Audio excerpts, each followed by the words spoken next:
For nearly 40 years, she used her talent, personality, and 4-octave voice to dazzle fans around the world. While she started off strong with a hit single right out of the gate, it wouldn't be until a couple of years later that she became a folk heroine for Black women everywhere with one particularly gut-wrenching song. Since she had just as strong a voice as other reigning queens of soul and R&B, often upstaging the headliners for whom she opened early in her career, it appeared inconceivable that she would lose the opportunity to claim the fame and fortune she seemed destined to achieve. American singer-songwriter Mary Vesta Williams was born on December 1st, 1957, the eldest of 4 sisters in Coshocton, Ohio. She wasn't the only one in her family with musical talent, though. According to her whole family could sing. In her early teens, she asked her cousin, who had a band named Flash, if she could sit in and sing with them, but they always shooed her away.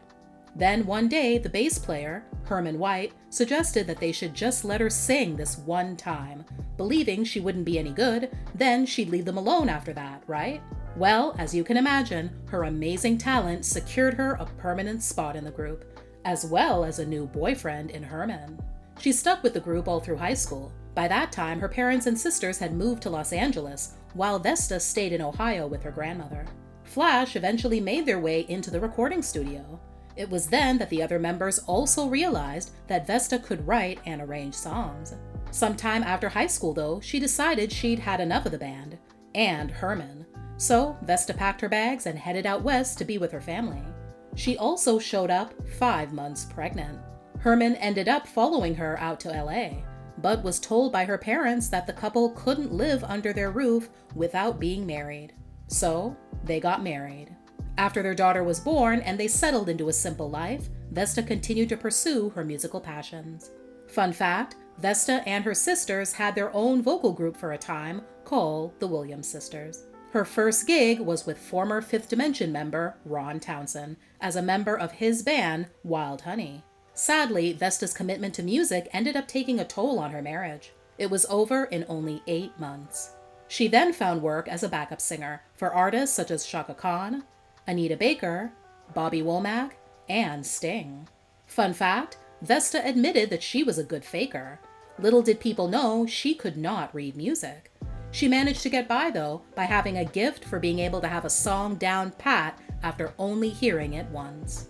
Eventually, her talent was noticed by an executive at A&M Records, who offered her the lead in an all-girl trio. However, her experience in her cousin's band had already taught her that she wanted to be on her own. She also had other options. Motown was interested in signing her as well. That made A&M come back with a solo offer that she ultimately took. Vesta's self-titled debut album dropped in 1986. It features her first top 10 R&B hit, Once Bitten, Twice Shy.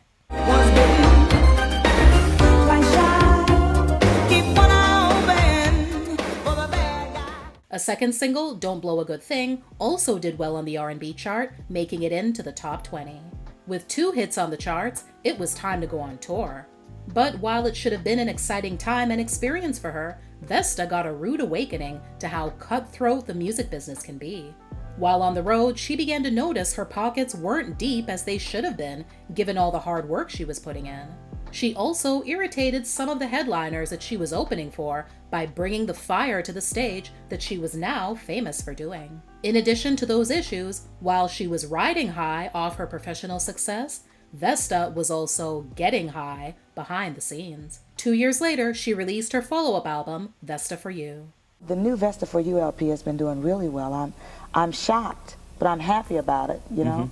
And I think it's because the love that went into the record, you know, this new set of people, Attila Zane Giles and David Crawford, who's back from the first LP, and Tina Clark, between those 3, the ingredients were the proper ingredients, and we were able to capture what we wanted this time because nobody was fighting. You know, the first LP was kind of like a dog fight, but this one was a lot of warmth and love that went into it. Everybody was nice to me. Is I that got right? respect. It produced 3 top 10 R&B hits, Sweet Sweet Love, For You, and Congratulations. Congratulations would be her first song to make it on the Billboard Hot 100, peaking at number 55. It also captured the number 5 spot on the R&B chart and became her signature ballad. There were persistent rumors that the song was inspired by the end of a long-term relationship with Bruce Willis. Vesta herself had this to say about it. I also heard a rumor that you were going out with Bruce Willis. Baby, I had never even met that man. Is that right? The lies people tell. Isn't that something how rumors get started? Yeah. Fun fact, that same year, she performed the opening theme to the 1989 ABC miniseries, The Women of Brewster Place. Unfortunately, her label wasn't interested in putting the effort or the money behind promoting the album the way Vesta would have liked. Also around this time, her life on tour was taking a toll on her body in the form of major weight gain. But overeating wasn't the biggest threat to her health. Cocaine was. While her first taste of it happened back when she was 14, and it was just something everyone in the band did, she had gone on to develop a full-blown addiction. Her reputation for being a diva, possibly influenced by her substance use, was steadily growing too. In 1991, Vesta released her third album, Special. The title track became her highest charting song on the R&B chart, coming in at number 2. Even so, it wasn't Congratulations Part 2 that people were looking for, so the album didn't do as well as her previous effort. 1993's Everything and More only produced one single, the minor R&B hit, Always. By this time, Vesta's relationship with A&M had soured, so, not surprisingly, the label decided to not renew her contract. Now, after years of so many offers being thrown her way, everything and everyone disappeared, and life got very quiet. Vesta knew it was the perfect time for making a change, and decided to go back to church. With her soul on the mend, she needed to get her body right too. First, she sought therapy for her cocaine addiction. Then, she tackled her weight. To deal with all the problems going on in her life during her rise to stardom, Vesta followed an unstable lifestyle that included roller coaster shifts in her body between making videos and working on recording projects. She had lost weight off and on for years, mainly when she was shooting videos. The problem was that she would lose 30 pounds during that time and gain 60 when it was over. She confessed to Ebony magazine in 1996, "After the shows, I was wearing the Waffle House out. During the show, I had to lift myself up to a level of energy so high that I had to come down from that afterwards. The only thing that was going to do that was either food or sex. So I went for food because the latter wasn't available to the diva. When I lost my record deal and my phone wasn't ringing, I realized that I had to reassess who Vesta was and figure out what was going wrong.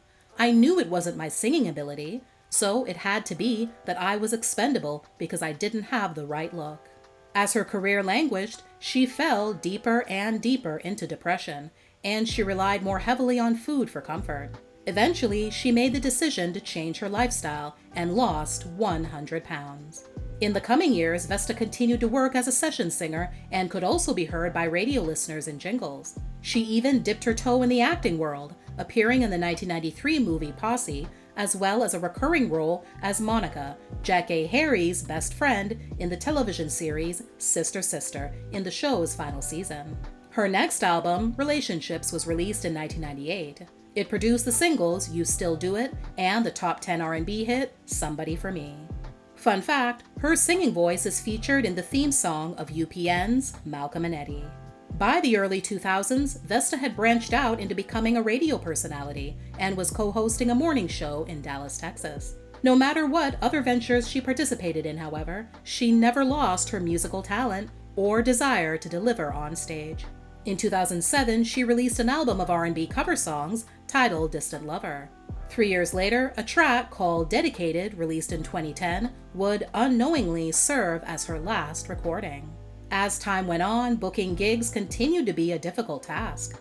Of course, the money wasn't flowing like it once did either. Vesta even had to give up the home she'd lived in for nearly 2 decades because she could no longer afford it. By the fall of 2011, she was recording a new album and living in a hotel temporarily while her own residence was being remodeled. On September 22nd, Vesta Williams was found dead in her hotel room in Los Angeles. She was 53 years old. The following is a collaborative statement prepared by her family. After many years of sharing her God-given gifts and talents with the world, we have lost our beloved mother, daughter, and sister, Vesta.